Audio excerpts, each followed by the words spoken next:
fans all over the world. It's your boy Mac the Giants fan here with my guys, Lois Man, Adam Costas, Zion Zenith. This is the Premium Takes Podcast. Let's go. Boom! So Back at it in your music. life on a Friday afternoon. Thank you for that great intro, Mac. I'm your host for today, Zion Zenith. As he said, that's Adam Costas, and he is Mac the Giants fan. And boy, do we have a heavy show for you guys today. A little bit lighter, a little bit shorter show. It's going to be kind of like a special. We're basically going to be talking about our team, the New York Football Giants, that made a big move that you guys probably heard about on the on Monday, and you guys probably talked about a little bit. If you guys tune into the NFC East Roundup, make sure you guys do. That's why Mac the Giants fan and Adam Costas breaks down the NFC East every week on Wednesday. They probably covered it a little bit there, but we're going to talk about it here. But before we get into that, a couple of announcements. The major announcement that basically I want to cover is the changes in the show. After this episode, this is probably going to be our last recorded live episode. We're probably going to be moving it to a recorded episode and uploaded at a Pacific time. As we decide on what day and what time we should upload it, we'll definitely catch you guys. So make sure you guys are subscribed to Mac the Giants fan, Adam Costas, and myself on Twitter. As soon as we figure out a day, we'll for sure drop the news there, and it'll be probably in the next 2 weeks where the shows will be started to go recorded based. Now, it doesn't mean that you guys can't still participate. We are going to have a comment section where we're going to read your guys' comments. So make sure you guys are tuned in, and we're probably going to premiere it. So if one of us or all three of us is not busy and at the time of it premieres, we'll basically be in the chat, and then that'll give us a time to talk to you guys as well. Other news just broke. I don't know if you guys been following it, but ESPN and Disney had come to the agreement with YouTube TV. So basically, Disney, the parent company of ESPN, a whole little debacle about the price that YouTube TV was going to charge for the membership. Disney was trying to raise the price. YouTube was like, no, we don't want to raise our subscribers. We don't want that to fall on the subscribers. We like the price point that we're paying right now for our YouTube TV. So for the past, I believe 3 weeks, you couldn't watch Monday Night Football. You couldn't watch ABC. You couldn't watch anything on YouTube TV, and you only could get those games on Hulu. In response, YouTube TV took away all the Disney channels. So there's a little bit of a streaming service battle, but that has been resolved. And if anything, we, the fans, really lose out of it all. I'm glad that it got resolved, and us fans are the ones that reap and that sow the benefits when this kind of shit happens. When it comes to, business, money is going to be money. The world operates on money, so obviously we understand why. But fuck, if this happened in the middle of fucking April, no one would give a fuck. But the fact is, in the middle of football season and your subscribers to YouTube TV can't get ESPN, that's problems. I'm glad that did get resolved. What's up, Holy Bacon 5063? Thank you so much for being here, my friend. David Rodriguez, thank you as well. And then Joe Ferris, Premium Takes, no bullshit. Absolutely. A lot has been going on in the world of basketball, guys, that I do want to cover, but we're going to move that later on down the line as the season gets deeper. We're going to focus mainly on the New York Giants and the firing of Brian Daboll. But before we go into that, Adam brought up a good point that we want to start today's off. So we've seen. I'm gonna set the stage, and I'm gonna let Adam take over. We've seen Brian Daboll get canned on Monday, and I'm a big believer that it should have been a paired package. Now that Brian Daboll has gotten fired and Joe Shane remained, I'm gonna pose the question, and I'll let Adam set up his question as well, being that this is his segment. Do you think that was the right move, guys? Go right ahead, Adam. Ladies and gentlemen, I have a bone to pick. The New York Giants obviously fired their head coach, right? They gave the assistant manager or the assistant head coach the job, promoted him to head coach. That's why they brought in Mike Kafka. That's why they kept him. Well, the Giants also brought in an assistant GM. Not many other teams have assistant GMs. So you bring an assistant GM, what is he there for? To, twiddle his thumbs? So clearly Joe Shane hasn't done a great job with his roster. And I know a lot of people are only looking at the present of what Joe Shane has done. And sure, he's gotten Jackson Dart and Malik Neighbors and signed Thomas and Dexter Lawrence. He also drafted Josh Azudu. He also signed Daniel Jones, one of the worst contracts in the history of the NFL at the time. Right. And we also lost out on guys like Barkley and McKinney because of his stubbornness and lack of flexibility and his pure reputation across the league. So with that being said, you decide to keep Joe Schoen and not give a chance to audition a man who's gotten jobs or damn near gotten jobs across the league in Brandon Brown. Brandon Brown has interviewed for jobs across the league as a top candidate in this league. And you say, and you brought out to the public that, hey, Mike Kafka has a chance at winning this job if things go right for him, right? He has a chance to audition these next 7 games. I don't want him as coach. I don't think he's going to be head coach next year, but they're going to audition him. Why not do the same for your general manager? You brought an assistant general manager for things like this to happen. You obviously knew that Dable was not getting it done. Dable was brought in by who? Joe Schoen. So if Joe Schoen brings in Brian Dable and you fire Brian Dable, but you want to keep Joe Schoen and not really give him any power because you basically told Joe Schoen that you're firing Brian Dable. You didn't even give him the satisfaction of doing it himself.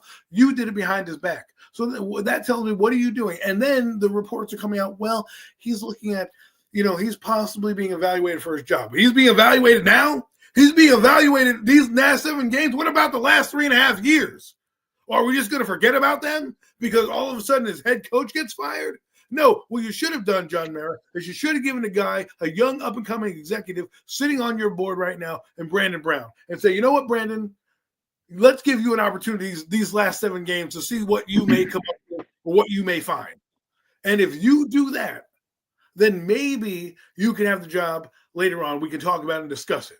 Right. And let's be honest, you're not really doing much as a GM these last 7 games, but he would at least have a shot to run the team, run the day-to-day operations, see how the team runs, at least a good sample size so that if you're like, you know what, we got our GM in house, we can keep him and keep moving on. Instead, you keep a guy who's a bumbling idiot across the league, who looks like a little weasel when he talks. All right, who had done dumb deal after dumb deal after dumb deal, who's picked low-hanging fruit and we're giving him credit for.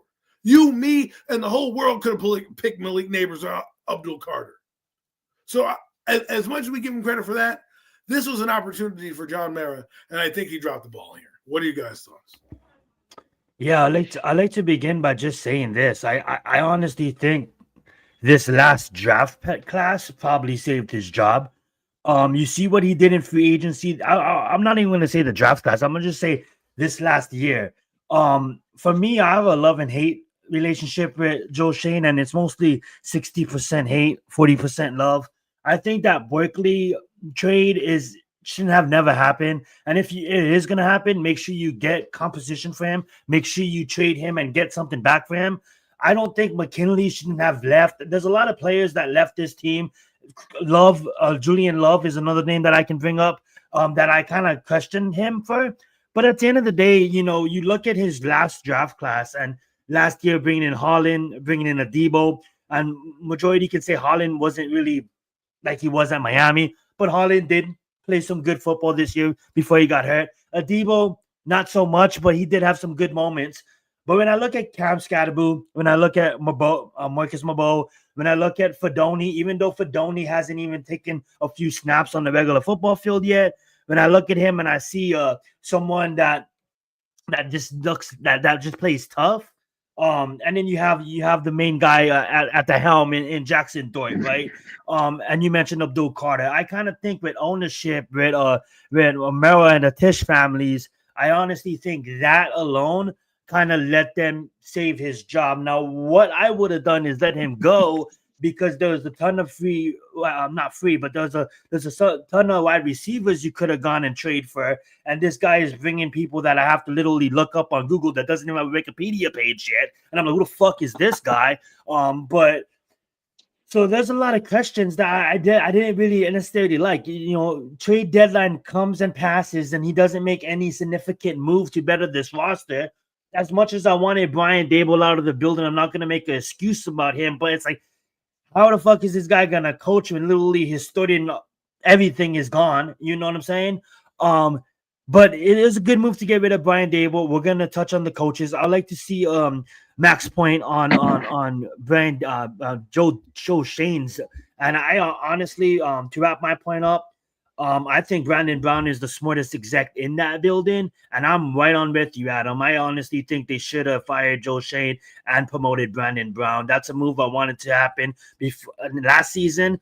Even when that Hard Knocks episode came out and Brandon Brown is fucking sitting there, and I'm like, oh my god, that guy looks like he's really running the fucking team, and Joe Shane is just look. I'm Joe Shane. No one's gonna value a running back.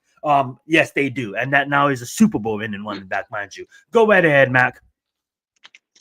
Well, I just have a hate relationship with Joe Shane. I have no love for that man. I'm not going to pretend to have any love for him at all. I mean, he's just fumbled at every aspect of this job. I feel like Adam just said, anybody could have picked Malik Neighbors, Abdul Carter. I mean, talent like that. Okay, gee, you're not getting a cookie for picking guys like that. You're not going to get a pat on the back. Say, oh yeah, you got Malik Neighbors. Come on, give me a break. That didn't take much effort or much any kind of knowledge. Joe Shane. I'm almost glad that he didn't bring anybody else into the trade deadline, or so to speak, just because I feel like his eye for talent, football talent, is so bad that it would have just probably been some more bums anyway, that he would have overpaid or something stupid, because that's all he's been doing his entire tenure here is making stupid decisions. After stupid decisions, his personnel decisions have been absolutely god-awful. But at the same time, you also go the other way and be like, look, while we got Evan Neal, Jalen Hyatt, Deontay Banks, guys like that we could have at least maybe traded off and got some kind of draft capital for, you did nothing. He did absolutely nothing. And we're just sitting here like, in the case of Evan Neal, he hasn't played at all. Jalen Hyatt's barely played. Deontay Banks is only playing by default. I mean, because he kind of has to now, because with the Adebo injury and the other injuries and we've had in the secondary. So this Shane is a bumbling idiot. Like you said, to go back to I don't want to keep harping on the Hard Knocks, but he made himself look like a fool on that show. And even with John Mayer, like, how do you fire Brian Daboll, but you keep Joe Shane, when clearly even on the Hard Knocks show, I mean, it felt like Brian Daboll, for what it's worth, to give him a little bit of credit, had a better grasp on, what would be good personnel for this football team as opposed to Joe Shane. I mean, I still remember the question when it was asked, would you trade up to get Jaden Daniels? And he was like, in a New York minute, you know what I mean? Wouldn't even think twice about it, you know what I mean? Like, whereas Joe Shane, you're sitting here fumbling around with a franchise running back that you don't want to pay a few more million to than what you that like he didn't deserve that or didn't earn that. Like Adam, like you said earlier on the show Adam, like Saquon Barkley at least earned his due, man. At that number 2 overall pick, he lived up to that value as a running back. I mean, sure, people can try to harp on a couple of the injuries he's had, but he was always a productive player when he was on the field for the most part, and he was clearly the best, the heart and soul of this team for the better part of 4 or 5 years at least. He was the flat out heart and soul of this football team. He was the only thing that made this football team watchable, for a long time period. And the fact that you chose to sign a quarterback that's, man, sure, he's having a pretty good year this season down there, and his hats off to him, but a quarterback that clearly wasn't working out here, and you let your franchise running back go without getting any value for him whatsoever. At the very least, you could have traded him off and could have got some real value for him, because he was a hot commodity. You could have got a first-round pick for Saquon Barkley from the right team potentially. You know what I mean? You did nothing. You let him walk out the door for absolutely free, scot-free, and then he goes and signs with the damn division rivals right down the turnpike. Like these are the kind of things that have been failures in Joe Shane. I mean, like Xavier McKinney, Julian Love, guy touched on earlier. I get it, you can't sign everybody, but you didn't even the fact that you didn't want able to retain any of these guys at all, and you watching them all go and just do their thing elsewhere. It's hard. It's hard as a Giants, hard pill to swallow as a Giants fan, especially when you watch what we're looking at on the field right now, at this team so depleted of talent, and we're watching these guys that were once here in the building just flourish elsewhere. It's frustrating for me, and I feel like there's no reason why Joe Shane shouldn't have been shown the door right on Monday morning as just the same way Brian Daboll was. You're right. Brandon Brown deserves that opportunity, man. He's been working his ass off over the course of the last few years. And then let him see what he could do, man. And then look, if it doesn't work out and you want to move on and get somebody fresh in the building, then so be it. But give a man a chance. What are you going to bring somebody else in and say, Brandon, you want to stick around and be assistant GM still? Like, what the hell is that?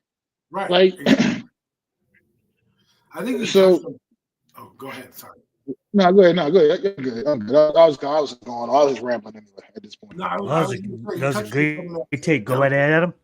You touched on something that was interesting. I do believe you were talking about, the Barkley thing, and what we forget about is this is not a 1-year blunder. You had a chance to franchise tag him and sign him but you went with the quarterback. So not only did you have a career with the franchise tag, you underestimated the market, and then as you underestimated the market, you let him walk away because you were too busy being spiteful on them not paying a running back because you put a value on it. And then you go and sign a running back at the same damn near dollar amount in Devin Singletary. What to me, it's a dereliction of duty for him to fumble these negotiations up badly. I mean, the first time he tried to give them money, Barkley in 2002 during the bye week, Barkley golfed at it. He said, I don't like that money. I'm better than that. Right. Then again, he comes and they want to negotiate, and they're like, you know what? We're giving you the franchise deal. They signed a 1-year deal, gave him an extra bump of money. Why'd you do that if you didn't like him? You gave him an extra bump of money. He had a solid season in 2023, but everybody stunk. Then when it comes to 2024 and you need to sign him, you decide, oh, well, you know what? Aging running backs and putting these brackets on everything. Meanwhile, Derrick Henry gets paid, and a lot of these other guys, Josh Jacobs gets paid, right? And look how critical those two backs are to their team and what they meant. Look at Jonathan Taylor right now. Daniel Jones is nothing without that guy. He's got a reincarnation of a healthy Barkley back there. That's why he's doing well. Because when Daniel did well, he did well when he had a running back that was all-world in Saquon Barkley in 2022. And now he's doing the same thing with another all-world running back. So the fact that you misplayed this whole Barkley thing, you didn't understand and appreciate his value to the team, right? And his overall value to the fan base who bought jerseys and really supported this guy, you flubbed it up. And I've heard negotiations about Julian Love and other things like that. The McKinney thing. He wanted to be here. These guys wanted to be here. And all they were asking for is to be paid, compensated pretty well. Those guys are now playing above their contracts, technically. Okay? McKinney is being paid as the best safety in the league. Guess what? He is one of the best safeties in the league. Okay? So, sure, he wanted that money. Guess what? That money is now going to look cheaper because the market's going to inflate. So now you look like a genius having McKinney on the roster and not having Tyler Nubin fucking sucks. So what do? Instead of going out and getting another player, you hire Tyler Nubin and you sign Javon Holland, right, to try to make up for your mess and your fuck up. You sign Paulson Adebo to basically pair with Deontay Banks, where your third-round pick is doing better than your first-round pick. And then let's not talk about the Azudus, the McKeithans, the Darian Beavers of the world, these guys that we forget about because, they don't count. I was on a space before and they were arguing with me about, Joe Shane, the fourth, fifth, and sixth rounders don't count. They absolutely do because that's the heart and soul of your friggin' team. Those are the guys that build out your special teams. Those are the guys that are your backups that are coming up. Like, how many times do we bang the table to see Thomas Fidone, right? 7th-round pick, he got drafted. And yet we're not doing that. We're not elevating him. We're seeing other guys get burned in a lost season. Like, this is the time to evaluate these guys. And I feel like you're giving Joe Shane a reprieve, and these last 7 weeks shouldn't determine his fate because he stinks. If it's going to take you 7 weeks to come to the realization that some people may not want to work with him, some of these candidates that you might want to bring in, or that he's going to look like a puss because he won't have any fucking – you remember the last years of Dave Gettleman and Joe Judge? They're in the draft room literally looking at each other like they hate each other's guts. Like they hate each other's fucking guts. In the draft room in 2020. I honestly, I agree with you, and I honestly think, like you said earlier in the show, I honestly think it is gonna come down to, the coach. If the coach does wanna work with Joe, I honestly think Joe Shane doesn't really have that big of a say. I honestly think the New York Giants are gonna interview a handful of coaches, and I honestly think that one of those coaches, if hired, a veteran coach, if hired, is gonna probably say yes or no on Joe Shane. We all agree that he should have left the building the same time as Joe Shane. I'm sorry, the same time as Ryan Dable, but it is what it is. Anything else you want to say on the topic before you move on, Adam? Yes, just why are you going to let a guy like Brandon Brown possibly walk out the building without giving him a shot, right? Without giving him a legitimate shot and saying, you know what, the guy in front of you hasn't done well in 4 years. He hasn't produced anything. Sure, yeah, first overall picks, Neal, and all this stuff, but they don't play. Then Jalen Hyatt barely seeing the field. You're basically putting Russell Wilson out there and putting your power in over your coach, who basically wants to start Jackson Dart, who he saw, and you have to trust the coach. That's what I said to Mac when we were doing these shows. And I was arguing for Jackson Dart. Even when we were doing these shows, I said, I got to trust Brian Dable believes that he's seeing the quarterback that gives him the best chance to win, which was Jackson Dart, which Joe Shane did not allow him to play Jackson Dart because of Russell Wilson. So you made that choice. That guy stinks too. You need to put that on him. I want to see a new executive for the last 7 weeks to get a legit shot, because if he walks out the building, Brandon Brown, and goes to a team like Atlanta or one of these other teams that are going to need a GM, and he ends up doing well, and we're sitting here on our hands, sitting here fussing around with Joe Shane, still meandering around player after player, I'm going to be friggin' livid. Well said, well said. Alrighty, guys. So yes, that is the news on the GM. I think we all agree that Brandon Brown should have been promoted. But we diverse. That being said, speaking of Brian Dable, word on the street. I don't even want to open up this topic. I'm just gonna announce the news. We get you guys' thoughts on that. Word on the street is high quality candidate for Penn State. He was seen leaving his house with a Penn State hoodie on. Obviously, his kids go to Penn State. Obviously, Penn State fans are really, I don't know, like, what is that word when they're like, they want him, like they're, I slip in my mind, but basically they're canvassing for him. I honestly think that's a great move by Penn State. If you go and you grab someone like Brian Dable, yes, I don't like what he did with the Giants, but I still do think that this guy can give a lot for football. And I think that's a great move by Penn State. What's up, Mystery? Thank you so much for being here. Go right ahead, Mac. Fast take, Brian Dable, Penn State, love it, hate it, yes, no. What do you think? I mean, care look, less. I could really care less, honestly. I mean, hats off to him. He go get a job. It's a good coveted, college job, a good history legacy there. Maybe he can get his head coaching, build his head coaching chops back up at the college ranks. I just think right now he was in over his head here, man. It just wasn't working out. Whatever he was selling, these players weren't buying, and maybe he can get, and maybe his methods, some of his methods, from the way I hear somebody on his methodology, the way he speaks to the players, that'll probably translate a little better in college, than at this pro level anyway. That could have a lot to do with some of the issues that Brian Dable had here with the New York Giants. Things I've heard. Now, after a guy gets fired, all of a sudden all dirt comes out, all the tea gets spilled, and you just hear all these different random things, all these different blow-ups and whatnot he's had. And so, like, maybe he just needs to kind of find himself a little bit. So, good luck to him if that works out. A man got a family to feed, man. All that kids are great. Got a lot of kids. You got a lot of kids. You got a family to feed. So you got to take care of the family. You know what, Mac? I'm not saying I wish for the guy to be unemployed forever. Just go find some work. Whatever it is. Yeah, and you know what, Mac? Before I let Adam go, the guy is well respected around the league, football, not only NFL but also college. And for people who played with him since his days at Alabama, they really respect Brian Dable, and a lot of the media. He has, I don't know why, but he has a lot of respect for the media. I would love to see him at Penn State. Go right ahead, Adam. Love it, hate it. Who cares? What's your thoughts on that? I mean, it makes you wonder if he understood that he had a job lined up. Remember last time he, was smiling off the Philadelphia field because he knew that he had another chance at the job next year. This year, he's fired mid-season, and you wonder why he didn't just A, fight for his job, and then B, fire his defensive coordinator, because he could say, well, what if I fire, Shane Bowen? I got to keep my job. I know it's a lost cause. He's probably getting fired anyways at the end of the season, but this is something that normally doesn't happen in Giant universe. So the fact that he's, already at Penn State. I don't know if it's official or if he's just visiting there. Not official, not official. It's just being talked about.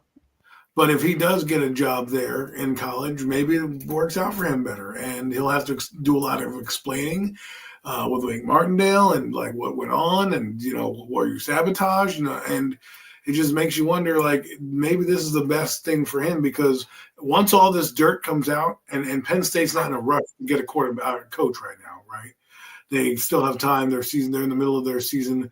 They could figure out a lot of things. They could say, you know what, Brian, we want to get the job, but we're just going to ride this season out. Or, if they have a bowl game or there's the off season coming up, because in November their seasons end if they don't make a bowl berth, right? Maybe they hire him in December and say, hey, it's your job. And I think that's maybe where he can go rehab his career a little bit, because of the NIL and because of a lot of these programs growing. A lot of these coaches are going to have platforms to go back to and make successful programs out of these college programs. And then you'll have more of a pool to pick from when you're going back into the pro ranks, right? So I think if he gets a chance, good for him. But I'm after this, I won't know where Brian Dable is until he signs with another team, or I Google him at some point down the road. Well said, well said. And I'm just high on the news because obviously I'm a big SC fan, and Penn State is in our conference as the Big Ten, and I want to see Michigan versus Penn State. You know how lit that'll be? Like, you get Brian Dable's offense versus not Bill Belichick's, Rent Mortendale's defense after that shit handled. Oh, that'll be fun to watch, and I think that'll be a fire move for him for his football career. But obviously, I'm excited for the future of the Giants. A few things we want to mention. As you down below, as you see, I mentioned 15 coaches. Now, all of those coaches, they're not in order. Obviously, they're just a handful of coaches. I just came up with 15 names that I could see coaching the Giants, and I think we talk about them. Let's start with the interim coach right now. Mike Kafka got promoted to Giants interim head coach. And before we talk about him, I'm going to give a special shout out to Tim Kelly. This is a guy that basically been an offensive coordinator at Houston Texans before he was offensive coordinator at the Tennessee Titans, before he became the New York Giants tight ends coach. He got promoted again to the offensive coordinator. So shout out to Tim Kelly. I don't really see him being our offense coordinator for the future, but at least for the season, he's going to be helping Kafka develop a game plan, and hopefully we can win out some games. Obviously, they can't control the defensive side of the ball, and Shane Bowen, is still in the fucking building. So I don't know how that's gonna look like, but at least I know for the offensive side of the ball, I think we'll be good. What's up, Alex? Thank you so much for being here. The reason why I say I think we'll be good, because I like Kafka. He's calm, he's cool, he's collective. Listening to his press conference, I respect the guy. You know what I'm saying? This is the guy that basically been around football his entire life, ex-player. This is the guy that doesn't it doesn't look like it's going to be too much for him. Now, will he be a regular head coach? That's probably not going to happen. The only way that's probably going to happen is if he fucking does some kind of miracle shit and he does win out and the Giants go 9-8 and okay, that fucking happens. I don't even care if they give you the fucking job. You know what I'm saying? I'm gonna be a fan. But that's gonna be hard. But what I do like about him is he was calling the offensive plays this whole season, and we've seen this offense put up 30 points multiple times. Did we win those games? No, but we can score, and he can move the ball. And I just think him calling the plays, I don't think it's gonna be too much for him. I don't really want to touch on Mike Kafka too much. I'm just gonna give my take for him. If he wins out 9-8, that's the only way. 8-8, 9-8. That's the only way that I'll even consider him of being the head coach. Because I do truly believe that there's a lot of veterans out there, as you guys can see below, that we're gonna talk about that can turn this ship fucking around. I know you guys covered him a little bit on the NFC East Roundup. Get a minute each. Go right ahead, Adam. Mike Kafka, what do you think about him? I think he's part of the problem. We act like he wasn't calling plays under Brian Dable. Brian Dable clearly gave up play calling this year, right? The offense is not the issue. The offense is not the issue. The defense is the issue. And so, to me, if you fire a coach, just let him go. I mean, I hope he does well for his next job or next gig, wherever that may be, Mike Kafka. But to me, I don't think he should be the head coach of the New York Giants. I mean, I think they need a stronger personality in this room. I think they just need to clean house in general. If you fire the head man, why not everybody else? Now, I would let the next coach, if Tim Kelly happens to call plays better. I mean, Tim Kelly's not even calling plays, so he doesn't even get a chance to showcase anything. He's just going to have the title, exactly. Right. So it's not even like you're giving a fair shake to call plays to get a job with the next coaching staff that comes in and you can go, hey, look, Tim Kelly made these calls. So I know I went over my time, but Mike Kafka is a thumbs down for me. Thumbs down for Adam. I love it. Yeah, it's pretty much a thumbs down for me as well. But like I said, at the same time, I'm also a realist. If somehow this team was to somehow run the table and look very good doing it, and it was like, I mean, it has to be something just so extraordinary that that it cannot be denied to retain him, that is undeniable that you need to retain him. Then no, I mean, like Adam just said, he's part of a problem, man. He's part of what's been the problem with this football team, and he's been a part of this. Like I said earlier, guilty by association. So be it, man. This is the way it is. Because even if we won, hypothetically, we run the table and go 9-8, which ain't gonna happen. But if we did, we're still not going to make the playoffs because the way things are aligning right now in the NFC, especially in the NFC right now, there's going to be probably a couple of 10-win teams maybe that they're going to end up missing out of the postseason. So 9-8 ain't going to get it done. So the reality is, if he was able to, like I said, have this team run the table, look so great, look impressive doing it, then okay, there's a conversation to be had for sure. But I really don't want any parts of it, man. I got, like Adam said, clean slate, man. Move on from this entire regime. I just want to counter that point you made because I don't care if he runs the table. Look at the class of coaches that is coming out. I'm not going to sit here and say, oh, well, you ran the table, great job. When I have a chance at McCarthy or somebody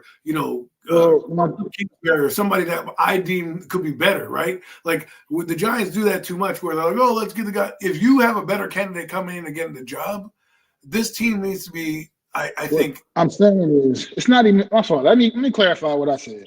Because it's not even just about running the table. I said, look, impressive running the table. Something that is so undeniable that you just got to give him a legitimate look. That's what I'm talking about. I'm not talking about even just winning the football games. I'm talking about it has to be something where like he has his team looking more disciplined than we've ever seen, more everything, like everything locked and loaded, where it's just something where you can't gloss over it. And you got to be like, well, damn, Kafka really got this team straightened out, man. Like they ran the table undefeated the second back half of the season, like just railroading people. Like when it's something I'm talking about, it will have to be something to that level. I don't think it's going to be, so I don't think it's something to worry about. I agree. I don't want any parts of it.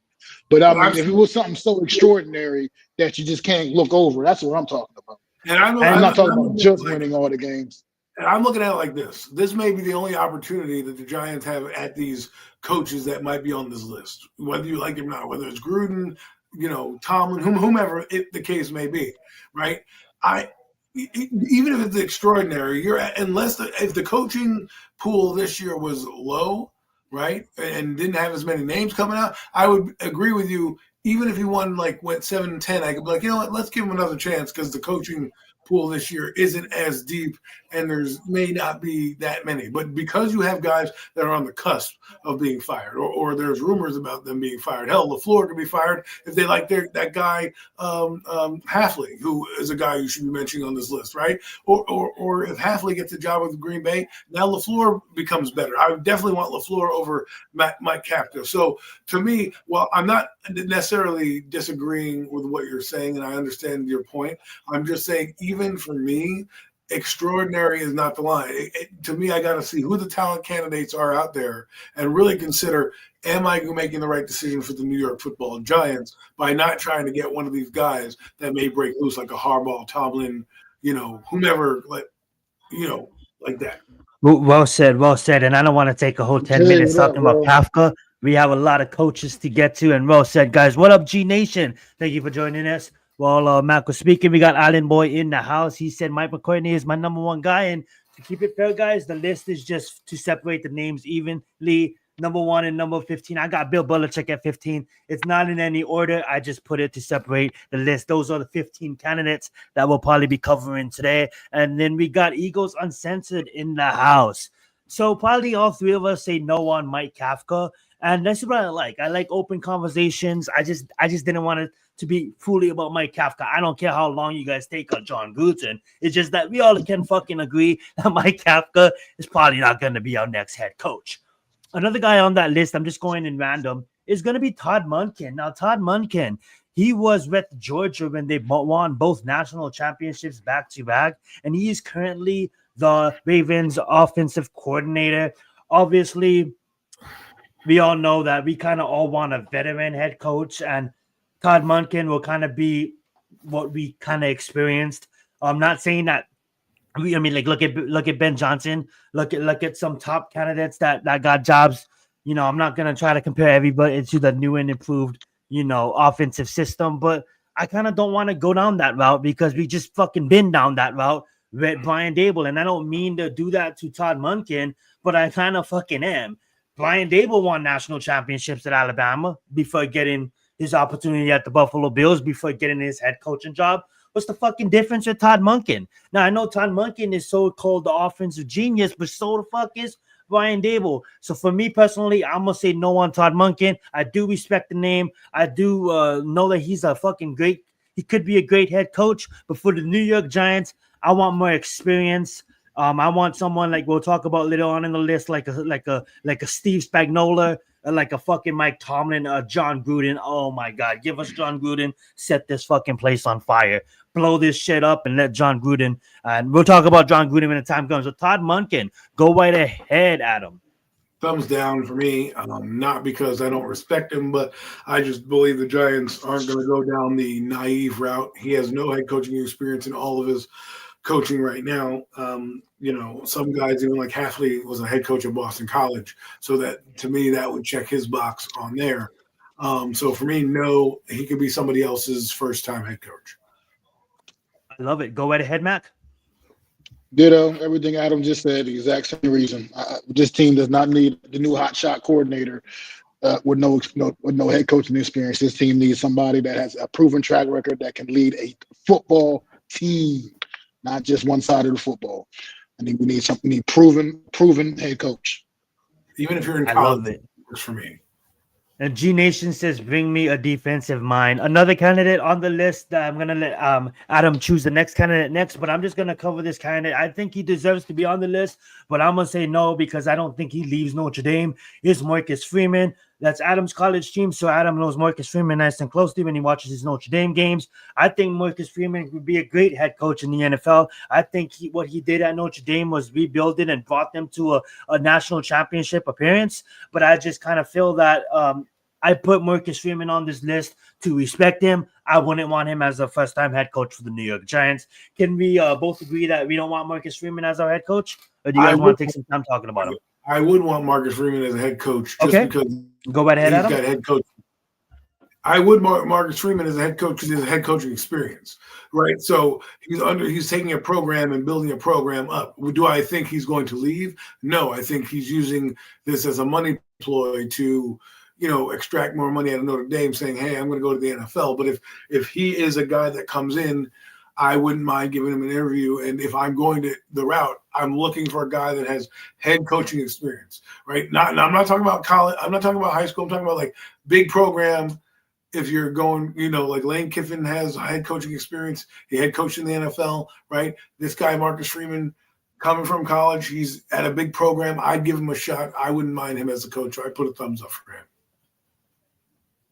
Thumbs up for Marcus Freeman. Go right ahead, Mac. Yeah, I mean, he has head coaching experience and all, and I wouldn't be completely opposed to that either. I mean, because it's not the NFL, but he still has experience leading an actual whole, like leading a team. It makes a difference. You know what I mean? A head coach is different. It's levels to this shit. You know what I mean? Like Meek Mill said, it's levels to this shit. And you got to be able to you need a guy that has the proven ability to lead a team. And Marcus Freeman has done a great job at Notre Dame. Adam said, I don't think he's going anywhere, to be quite honest. But the only thing that makes me a little wary of that would be the fact that even though he's had success there at the college level at Notre Dame, does that? It's not the same. The NFL is different. When you're college, you're still coaching kids. The NFL, I mean, young adults, but they're kids still, basically. Well, But when you get to the NFL, you're coaching grown ass men with and this is a job. It's no longer just I they're think not no I longer think he can they're no lead a longer grown doing man though. it. I do believe I that, mean, Mac. I do believe that Marcus that's Freeman can lead a maybe he grown man. can, and Yeah. maybe he well, can, but the I'm college just not all the way convinced. So that's my college my gets only on him. So I'm not disagreeing with you there, Great, but great because concern. college, That's a great concern to have. Go right ahead, Adam. I'm sorry. to address that concern, he is dealing with college athletes now getting paid, right? So now he has to deal with egos as well and managing that and these young adults going into the league. So while I understand why the grown ass man thing, men are going to respect you if you come in and command a room, if you are a leader of men, if you understand the temperament, every team is going to give you a shot, right? How you treat those men is how they're going to treat you back. And I think because he has head coaching experience and he's leading a big program, he's building from the ground up, I'd love to see him get a chance in here. And it doesn't bother me about the grown man thing because he's dealing with grown men right now. When you deal with money, you are a semi-pro league. You are now a professional league. So you're going to be dealing with agents. You're going to be dealing with recruiting and all that other garbage that goes with it. Right? That's part of his job. So he's going to also have some GMing experience. I think it's a good idea. I think it's a good idea to bring in a guy like him with fresh ideas, and he can lead men. Because at the end of the day, a lot of this Giant team is young. So we're not, it's not like we're talking about an age gap like a Pete Carroll, right? Most people want Pete Carroll. Well, he's older. How am I going to let him relate to the other player? So that's my caveat to that. But I understand what Mac's saying. Well said. These are not all the names on the list down below, but these are some of the names. Adam, to make it kind of easier for you guys, pick one of the names and let's talk about them. I'm going to go with the guy I've been banging the table for the last few weeks, and that's Cliff Kingsbury. Yes. I'll start with him. I know right now he's been under the radar in terms of what he's doing in Washington, but I look at his overall, what he's done. He was a head coach at Texas Tech back in college. He moved up the rank. He also played in the NFL as well. He also, had head coaching experience with the Arizona Cardinals. Then he went back to college. Now he's coming back to the NFL. He went back to the NFL for a reason. He could have stayed at college, moved up the ranks, had a gushy life at the college ranks. He decided not to. He decided to come back into the NFL with Jaden Daniels. To me, it was him stepping back into the NFL platform and getting recognized. I think he would work well with the young quarterback in Jackson Dart. I think he's got innovative ideas. I think he's learned his lesson from last time in Arizona. Let's be honest. If you look at the coaches, he's the last coach to bring them to the playoffs since Bruce Arians. Okay, so we may hate on his Arizona tenure right now. The guy that's doing the job right now is not doing a very good job right now. So I think he would be good with his ideas. With Jackson Dart, with Kyler Murray experience. I just think that's the guy I would want. Thumbs up for him for me. I'm right on with you. I'm double thumbs up in it. I just think Cliff and Dort is magic waiting to happen. Thunder and lightning in a bottle. I just honestly think that Cliff, his air raid system out of what he did at Texas Tech, bringing that over to Arizona, obviously it didn't really work right away, but he was one of the best offensive minds and still is one of the best offensive minds in football. You've seen what he did with Jaden Daniels his first time touching, NFL ball in the NFL. I'm sorry. But that being said, like you look what he did with a rookie. I should have said it that way with Jaden Daniels last year. I just think a year two, Jackson Dort under Cliff as a head coach. He's gonna bring in his guys. That's what this regime kind of needs. I'm at a big point of young and new school, discipline and bringing a guy like a Mike Tomlinson, a Steve Spags, kind of like a front-nosed defensive, disciplined team. But then on the other side of the scale, I would love me a fucking fast-paced air raid fucking offense, looking to take shots down the field. And that's what Cliff runs. I think the only person that runs it better is Lincoln Riley, and I just think Cliff and Jackson equals 30+ points a game for the Giants. Go right ahead, Mac. Talking about Cliff Kingsbury, I would assume. Kingsbury, he's a guy intriguing. I mean, offensively, I feel like what he thinks he could maybe do with Jackson Dart could be special.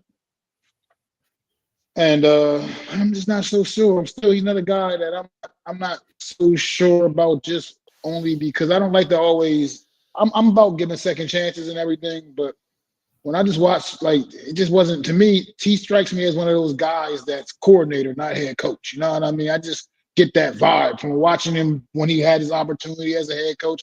Granted, not with a good football team, and it's not hard to fail out there. You know what I mean, in Arizona. But at the end of the day, this guy, to me, it's like that Norv Turner effect. You know, Norv Turner always was a great offensive coordinator, but then every time he got any kind of a head coaching opportunity, it just never panned out. It never worked.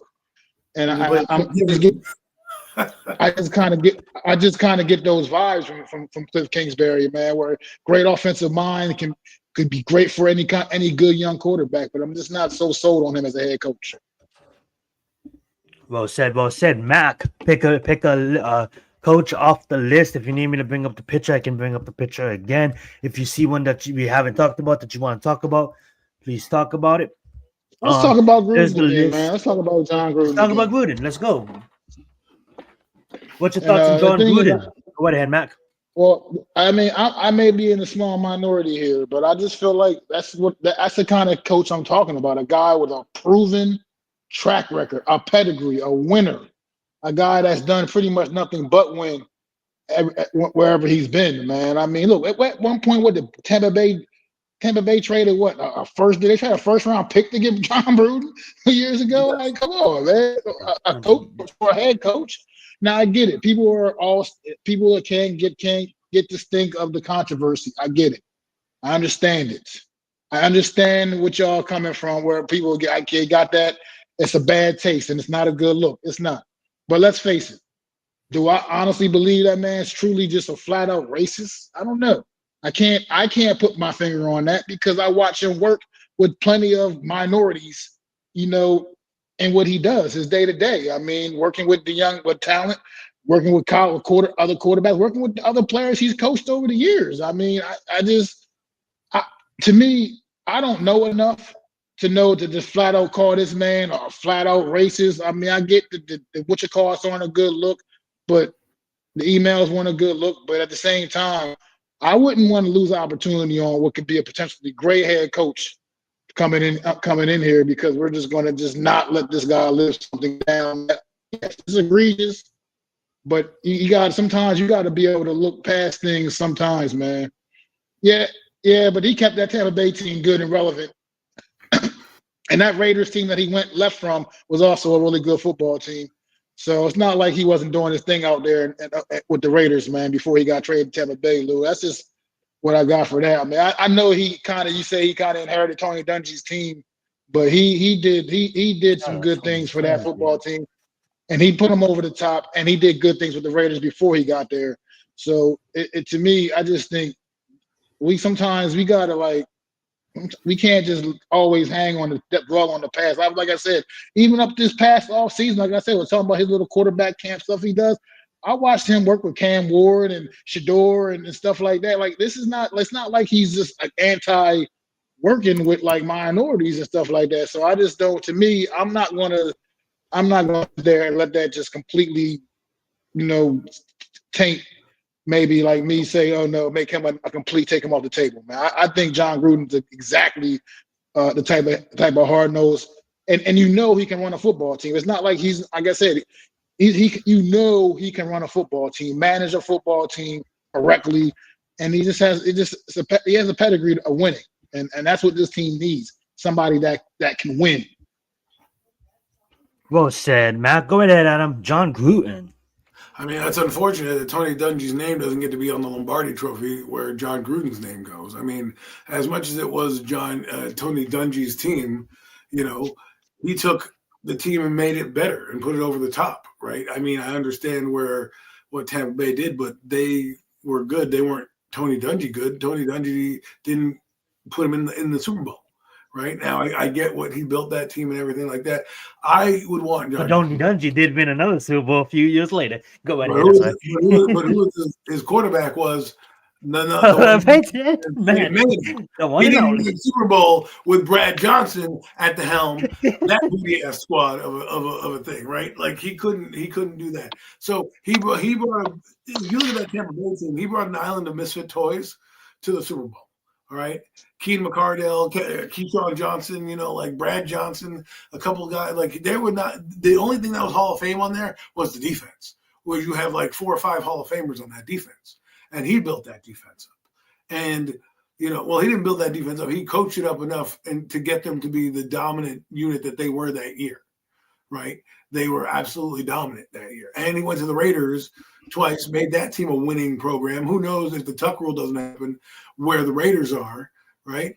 Also, he came back, and the last time the Raiders, I think, went to the playoffs, John Gruden was their head coach, right? Even though, he said the emails, he had Derek Carr as his quarterback, and he went to the playoffs with Derek Carr and was very competitive in that. As those teams grew with the Mahomes of the world and everything like that. So, would I think he can build a program here? Yes. I mean, is he controversial? I mean, I guess I didn't read the emails, and at some point, it's not like he murdered somebody. You know what I mean? Like Max said, he's dealt with many employees of minority status. So I don't sit in the room with him. I don't know what he does, right? But all I can tell you is that if he has time and he has autonomy to build a football team, he can do it well. And I don't think it's going to happen, but if he were interested in the job, he should be on your list of candidates to interview. At least that's how I feel. Yeah, absolutely. And I think this is what this list is about. I think it's not about it's just about who's available. And as a 5-star organization, we should be looking at John. Now, as far as the racist stuff goes, like Lou brought up, I can't talk about that. Like Adam said, I don't fully know. Obviously, there's a lot of shit in all of our private life that we don't want out there. And if it was out there, that being said, I'll leave it at that. But that being said, though, I do like John Gruden because he knows football. He knows football. I like watching his breakdowns of these matchups every week. I follow his YouTube channel, and I'm gonna be admit, John Gruden want me some money. Listening to him and picking with him want me some money. The guy knows football, man. Regardless of what you think about him, he knows football, and I just think it gets this team where we back need to be disciplined. Discipline is back in the fucking building. Hard cut nose practices is back in the building. He's gonna be fucking living on that fine line, like he's gonna be trying to press.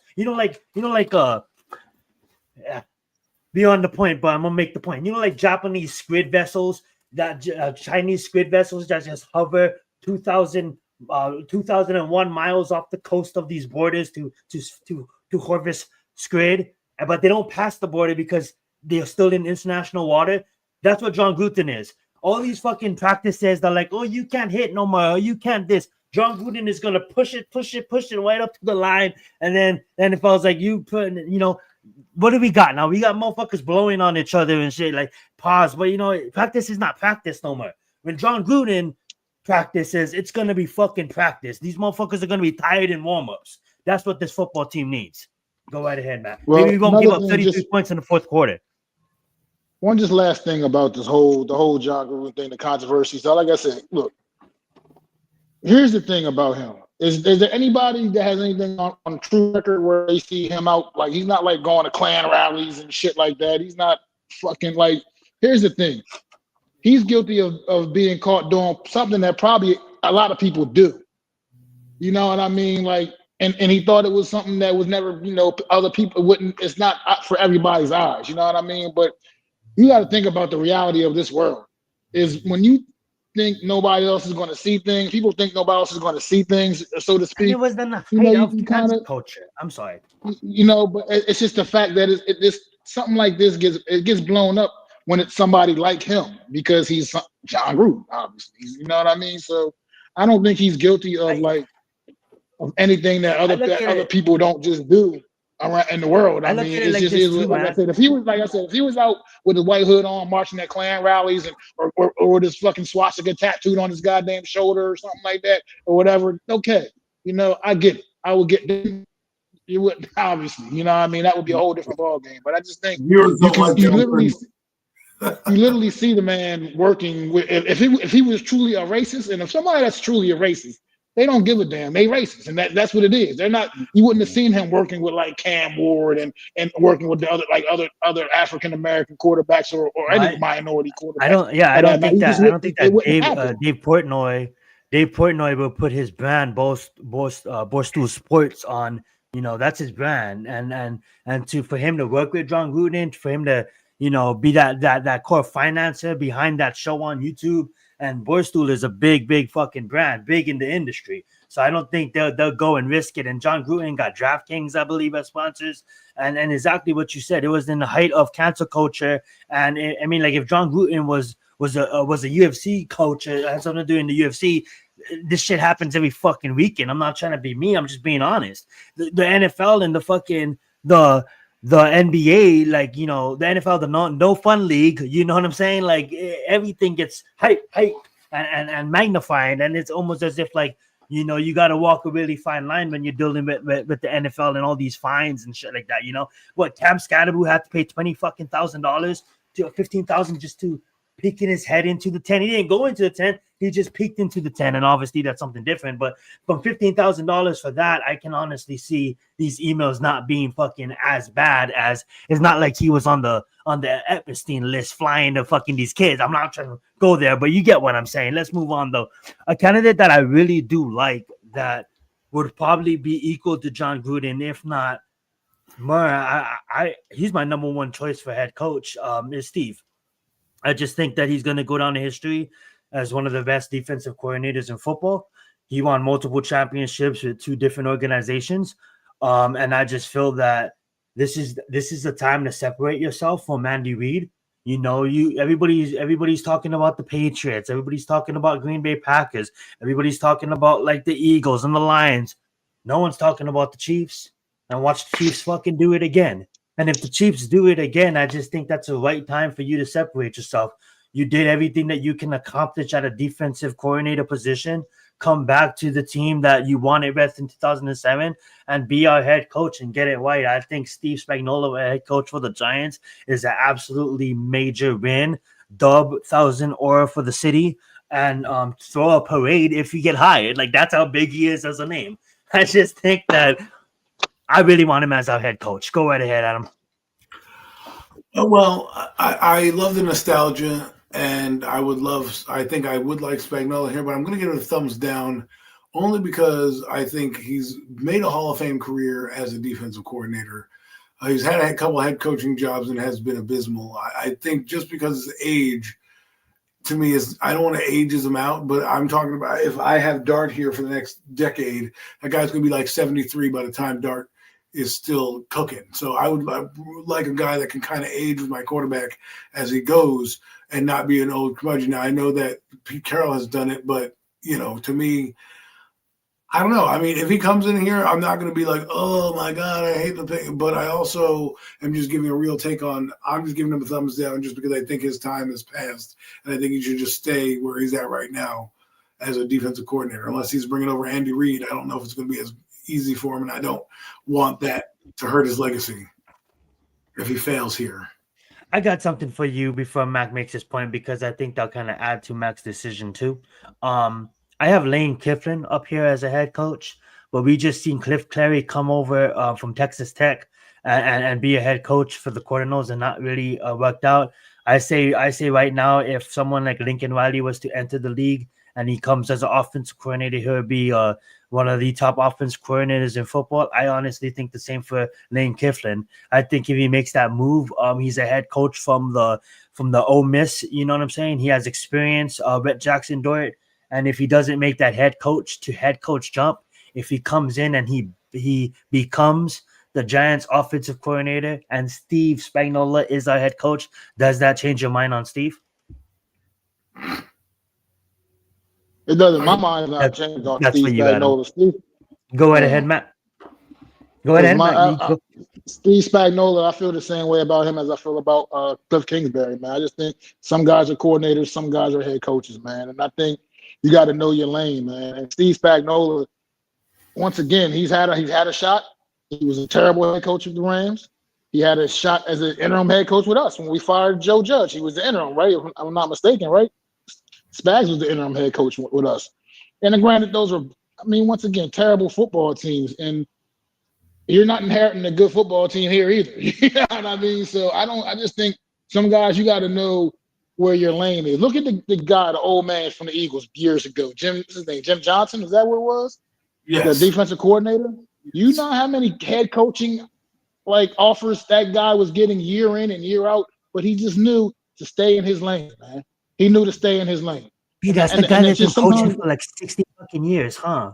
He's still coaching. Some guys just yeah. I don't he's know. like Well, I think I'm guy on the Bengals. Is that guy on the Bengals? You got to ask yourself this question, though. Go. Sorry. I interrupted Matt. Let Matt finish. I'm sorry. No, I just think some guys just gotta know their lane, and I think Spags is just a good defensive mind, good defensive coordinator. I don't think he's a good head coach. Well, my question is, he won. There's a couple Super Bowls he won. He's at the pinnacle of your sport, and you didn't leave then. I mean, I understand that he's earned it now, but usually look what happened with the Eagles. They won the Super Bowl in 2017, and Gannon and Shane Steichen both leave to go get head coaching jobs because guess what? The iron's hot because they won a Super Bowl.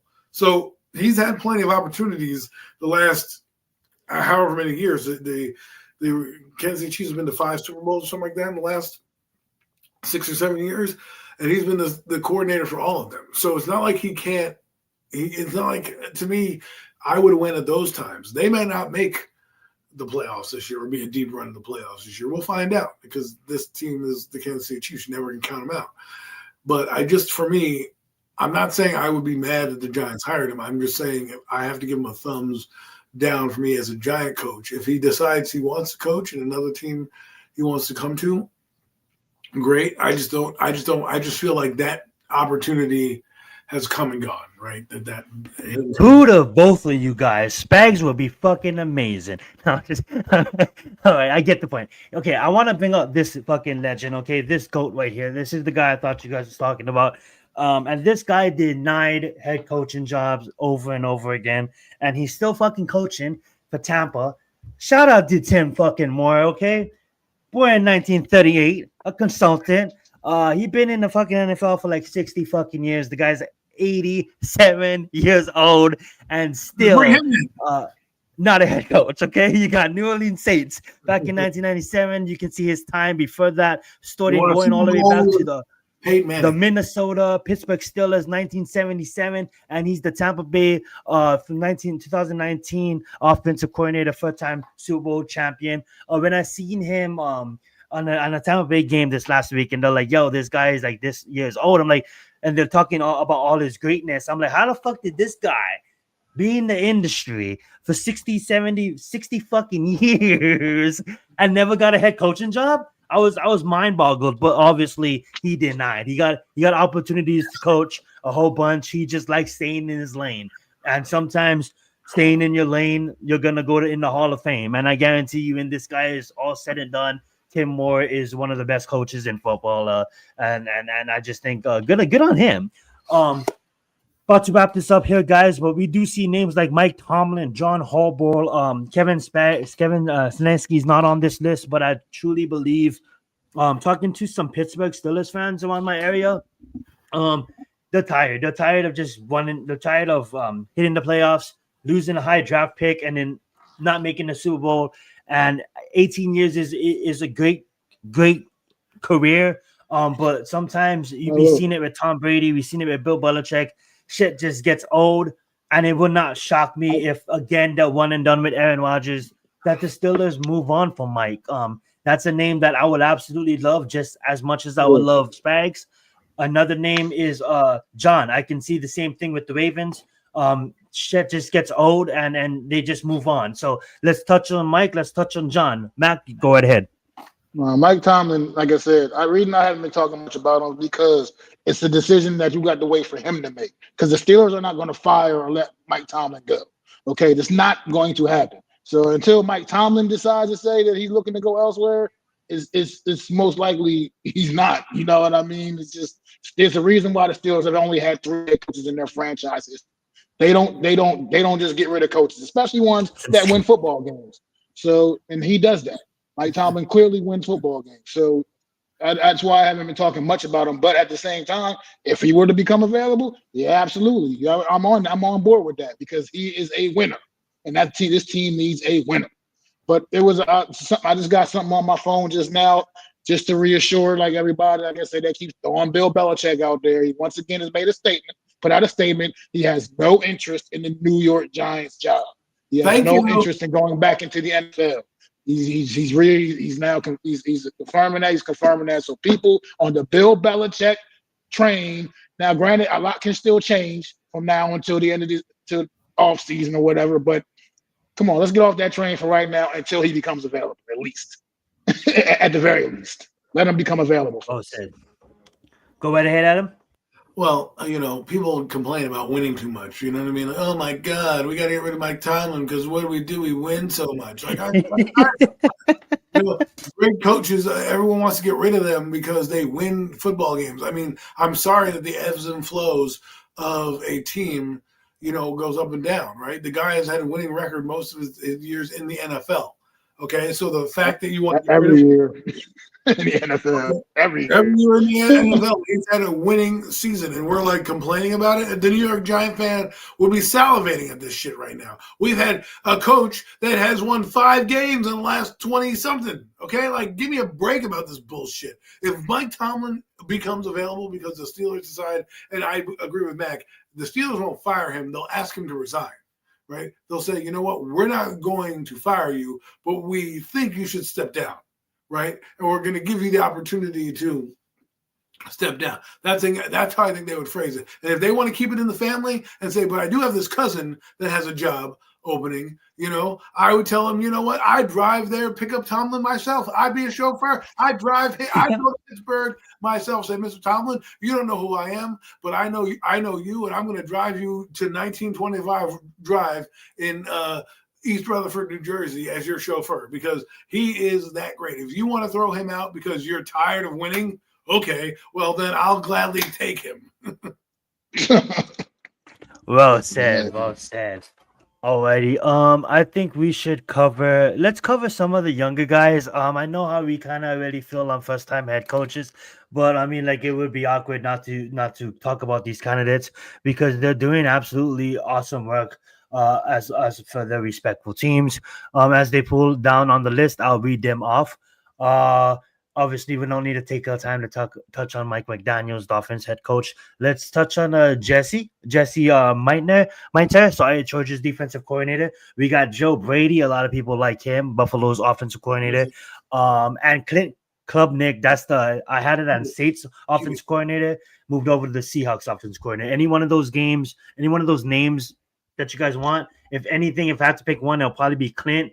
Due to as what he's doing with his team right now in Seattle, and has that offense looking great. But outside of that, I'm not really high on any of those names. I just wanted to mention them. Go right ahead, Mac. Go right ahead, Adam. Well, the thing is this: I would want Clint Kubiak just because he's an offensive guy, and his dad was a head coach with the Texans and with the Denver Broncos and things like that. So I would want him to be, that guy because at least I know, like Sean McVay, that we'll go fast, Adam. We did give a nice take on Marcus Freeman earlier in the episode. So after the episode bookends, go right ahead and rewind it. And we did get a good take on Marcus Freeman out of Notre Dame. Absolutely. Go right ahead, Adam. I'm sorry. So Clint Kubiak works for me. If I wanted to, he'd be the only one out of that. Jesse Minter, while I like what he's doing in Seattle, I just need if he had head coaching experience in college, like the guy that I like, that I'm starting to get around because his name keeps coming up, Jeff Hafley with the Green Bay Packers, again a head coach with Boston College. To me, that would give me more, a little bit more interest in him because at least he had a chance to be a head coach somewhere, and I can at least use that, and he can explain to me. Pulling guys. So, and I think Kubiak would have a good list of, candidates to pull for other things. So I think That's why I would pick him. I do not want anything to do with Joe Brady. It's already bad enough we had one Buffalo guy come here. I don't need another Buffalo guy to come here and try to save what another Buffalo guy did. Joe Brady was a hot commodity in the coaching cycle. I understand. I know what he's doing with Josh Allen in that offense. But to me, I would stay away from him just because of Joe Shane. Well said. Go right ahead, Mac. Look, I mean, I'm not. My opinion just feels the same as it has been. Like I said, I think this New York team, this team needs experience, proven winner. At this point in time, like I said, only way I'm even really looking at any of these coordinators and new whatever guys are if we exhaust all our options with veteran, proven candidates. You know what I mean? That's just or how I feel about it. I'm standing on that because this team needs a leader, a proven leader. And I just don't want to take a flyer on a new guy. Not to say those guys don't deserve opportunities. I don't think the Giants are in position to take a flyer on some guy that you just not sure what you're really truly getting. That's all. So well said. Well said. All right, guys, we have two final candidates to break down as we covered the list. And thank you for mentioning that guy out of Green Bay, Adam. I forgot to add him to the list as well. His name has been moving around town. That being said, the last candidates we do have, and I will think probably most likely the most likely to get the job is probably Mike McCartney. And another one is Mike McDaniels. I honestly, let's touch on McDaniels first, the Dolphins head coach.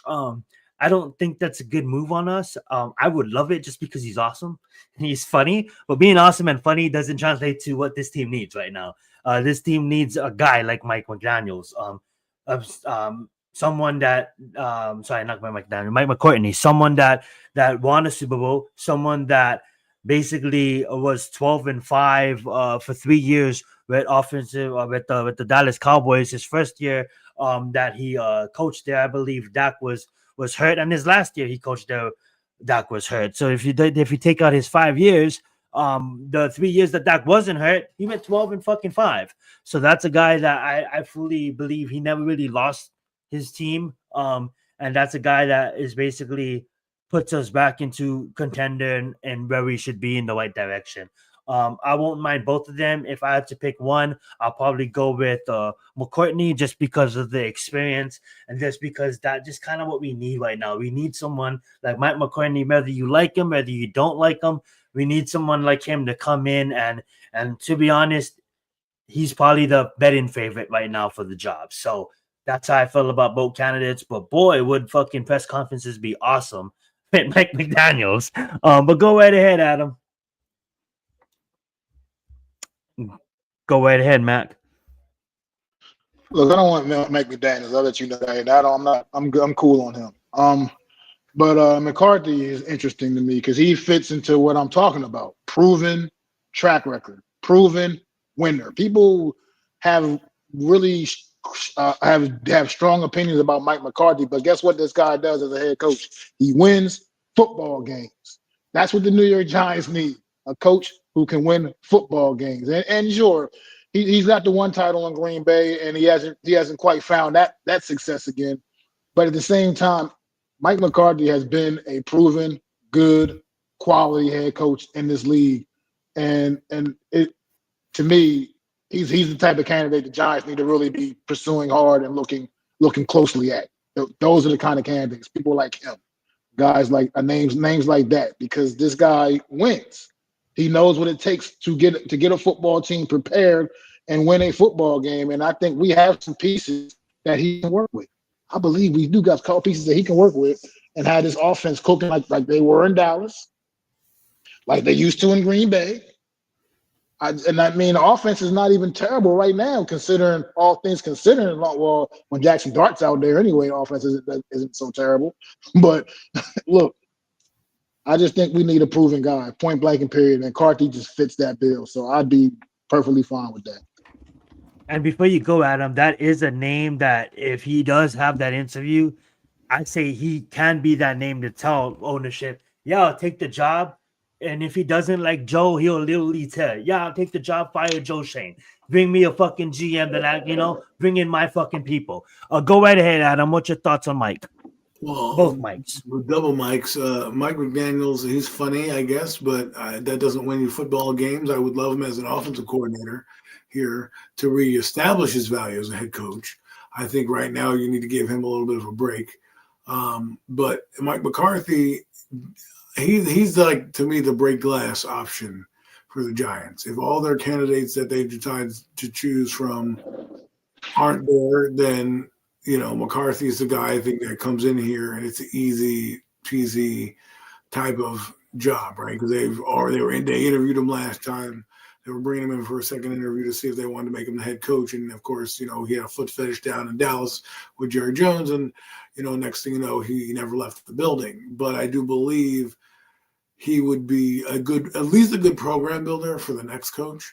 What I mean by that is like a Doug Collins, where you'll get to the playoffs a lot, you'll build a good team. He may not take you over the top, but then you get a nice new coordinator like a Mike Schuler or something like that, who can come in and just take the team and go from there. That's what I would do. I mean, his history, he's the longest tenured in terms of like across the board in the NFL in terms of his knowledge. He's taken a year off. He's analyzed the game. I would love to know what his defensive coordinator would be, because that's his Achilles heel. And the other thing that he has a problem with is his teams have a lack of discipline, as they are one of the highest penalized teams in the league. Now with Green Bay, they weren't as penalized. They went 15-1 one year, and they lost to the Giants, who happened to be a better team that day than them. So the guy can coach football. I wouldn't be opposed to it. I'd probably give it a thumbs up. At least I know we'd be a competitive football team and have a chance at least wild card spots with him. Well said. And my only knock on Mike, because I agree, and I said my take on him. I would like him as a head coach to get it right, and like Max said, break the glass. But my only knock on him is he's almost as if like, can he translate his game to kind of mix in that younger game now, right? He's kind of still that tough old school football kind of guy, but it's almost like, hey, this game has, I'm not saying it's passed him by, but like that's why he was never able to just take it over the hump. And it kind of brings me to our last candidate on this list. A guy is, I kind of felt it would be a fucking amazing hire for the New York Giants. And yes, he's kind of falls into that Marcus Freeman. He was never a head coach in the NFL, but he is and has been around football and is a great football mind. And he has experience with our quarterback, Jackson Doyle. It's Lane Kiffin. You bring him up from Old Miss. This is a guy that knows how to talk to the younger generation. He's been doing it for years. And you give him his quarterback that he had, Jackson Doyle. I think you do this move for one reason, for your quarterback, for your franchise quarterback, Jackson Doyle. I think if the Giants hire Lane Kiffin, I'm gonna go out on a limb. That's a statement. That's a statement move. And you be like, how does a statement? You didn't do anything. I think Lane Kiffin could be a good NFL coach. And I think I think Jackson Doyle will be fucking jumping up for joy if his college coach joins him. I watch Old Miss games on Saturday, and every time they score a touchdown, they take the basketball and they dunk it on the sidelines. And even if it's a away game, they take the fucking hoop to the visitor sideline and they're dunking the balls, and just a fun culture there at Notre Dame. And that culture that you see in Jackson Doyle came from Old Miss. That I'm just gonna go out there and ball. That's all fucking Lane Kiffin. So give me Lane Kiffin as a Giants head coach. He's one of my top candidates, and I would love him as a head coach. Go right ahead, Adam. What's your thoughts on that? I'm not. I like Lane Kiffin, but I'm not sure he's going to give up $64 million to come to New York. Especially, I see somebody in Mac's screen, I like what you're saying. I understand. I'm buying what you're selling. He has head coaching experience with the Raiders as well. But I just don't know if this is something. If he has a chance to go to LSU, then I think he'll do that over going to the Giants. Just because I think, I just think that you ever say he'll pick LSU over the New York Football Giants again? I'm just saying you can get $70 million from LSU, and you can only get about $40 million from the Giants. I'm taking an extra $30 million, the national title and everything like that. But That's what I think. The last thing I'll say about Lane Kiffin is that it's not that I don't want him here or anything like that. I just think I don't know if he wants to be here and if that's going to be a viable option for us. I just think I'm not saying he doesn't ever want to come back to the NFL. My point is, if he was struggling with Ole Miss right now, right, and they were going to be like 5 or something like that in a bowl game or whatever, I could easily see him saying, you know what, I'm going to jump ship to New York, right? They're not a bad team, Ole Miss, right now. They're like, what, 8 wins or something like that? So the top team, yeah.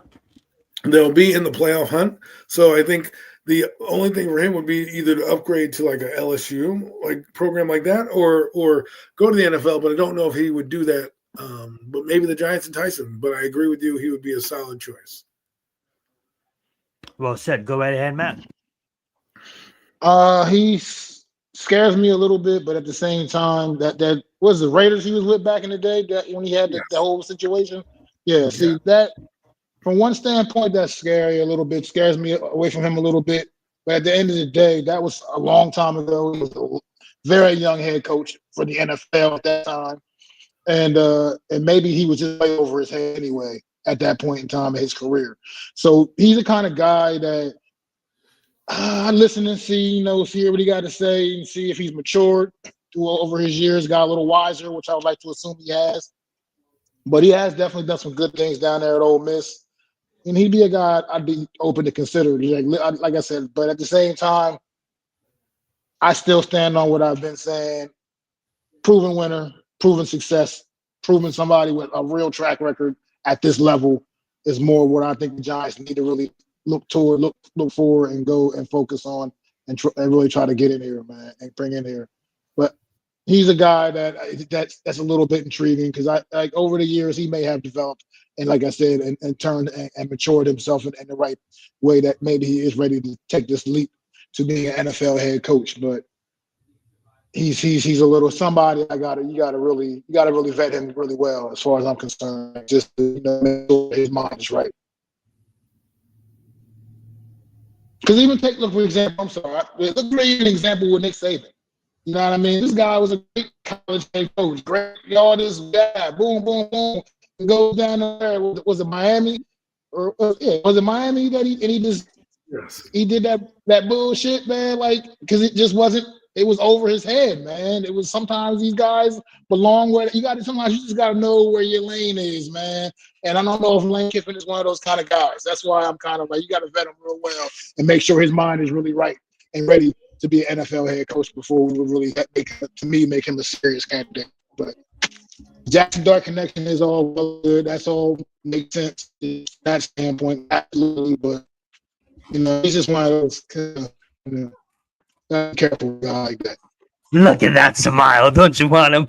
Yeah, you guys are absolutely right. I think if he you vet him really well, and I just think he would be bomb. And I love the concern because we've seen it in recent years of high candidates coming in, Urban Meyer, and not really showing out. That being said, guys, that is probably gonna do the show next week's episode. I forgot about Urban Meyer. Jesus, I forgot about it.